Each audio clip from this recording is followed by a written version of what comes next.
Here's a look at what can happen if you don't round the edges on the housing. You see on that sharp edge right there where it cracked, and there you got one crack that went really far all the way up to the center there.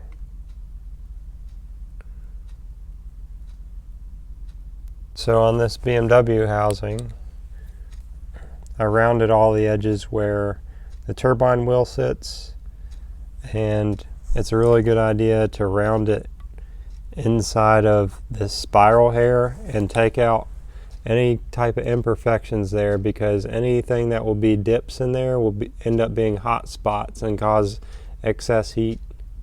This is the hottest part on the turbo because this is where you have the most restriction, where the air is trying to leave the housing. It's a really good idea to round all the edges in it. Probably took me maybe 2 hours to do both manifolds, but I might be able to cut that time down a little bit. I rounded on these corners in between where that divider comes up to the manifold, to the turbine wheel. I hit it in there a little bit and then on this corner right here.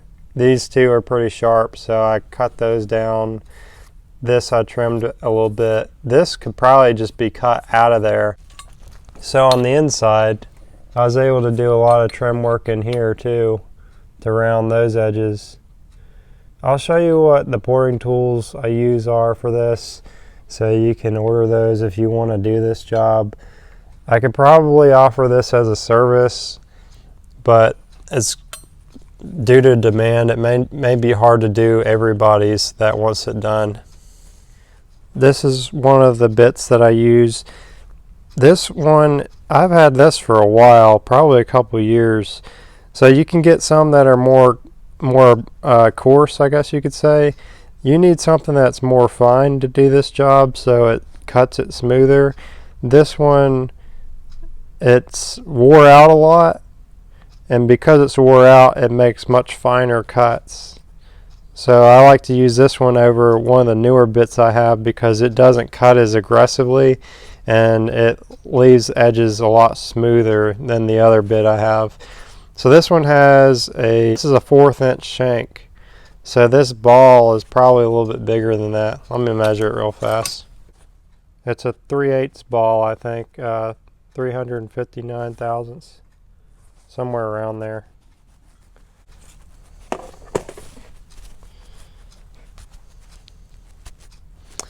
So I use that one a lot. I use that to get in the wastegate area.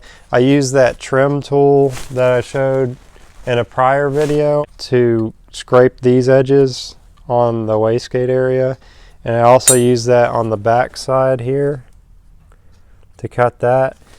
And this is a tool that I use to really smooth things out. I won't use this anywhere in here, but I use it a lot on the back side here. So this one has a 1/8 inch collet. So I have an adapter. This is a 1/4, and I can go to an 1/8. And I use these little Dremel tools, and I have like 100 of these. You can get these bits or these little discs pretty cheaply on eBay. I bought over 100 of them for a good deal. Otherwise, I'd have to spend a lot of money to get them at the store locally. This holder here is a special holder that's a quick change that Dremel has. You can pull it down here and release the disc, so it's really easy. So on this area, I use one of these tiny bits. I buy these in a pack of maybe 10, I can't really remember. And then I'll go and trim the top of it, and then I'll go back over it with the disc from the back side in here and just like work my way like that to try and smooth that out. And then on this area, I'll run the disc up and down here as far as I can go to smooth out any of the imperfections in the end of the spiral. So this edge on the back side you can't really see from this angle, but I use that scraper, that deburr tool first, and then you can go over it with this. I've been using these type of tools for 15 years now, so it's really easy for me to control them. For people who've never used one of these, I don't even know if I'd recommend attempting some of these, but I could possibly do this as a service for people that want it. But I just kind of want to show you what I would do to these. And also on the flange, there was like a lot of raised edges on here, so I just filed all that down with just a normal file. You could take that deburr tool and run across the edges too, but it's really hard to get these spots.